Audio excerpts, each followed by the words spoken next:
This week in Strasbourg, the Parliament has been discussing and voting on its position on the negotiations that are about to start after the triggering of Article 50 last week. And of course it's a really important time for Wales.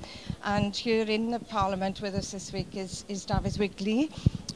What sort of impression do you get of the atmosphere here and the response? Yes, there's a tinge of sadness running through the whole place, because I think our friends in so many other countries don't want to see the UK, Wales in particular, leaving the European Union. You and your colleagues have made a big mark over the years, Jill, and it'd be very, very sad that we don't have that voice here.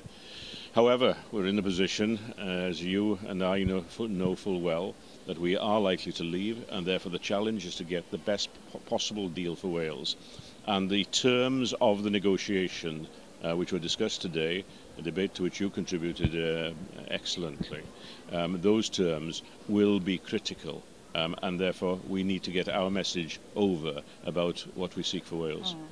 And this is the white paper that I asked the Parliament and the negotiators to take into account, and this is what you've been discussing as well. Indeed. I was delighted to hear you focusing on this. It's a white paper, of course, that's supported not only by the Welsh Government, but is in the name of Plaid Cymru, Leanne Wood, and of the Liberal Democrats supported as well. So this represents the possibly best option if we have to leave the European Union, as seems likely.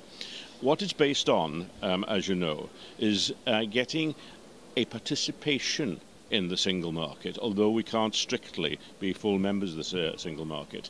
Now, the importance of that is that it gets tariff-free opportunities for our manufacturers, for our agricultural industry, who export so much of their produce to Europe.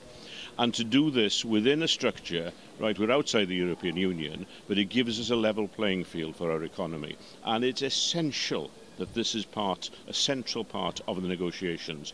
The UK government's been very slow on this so far, so it's a matter for us to try and get it on the agenda from the European end.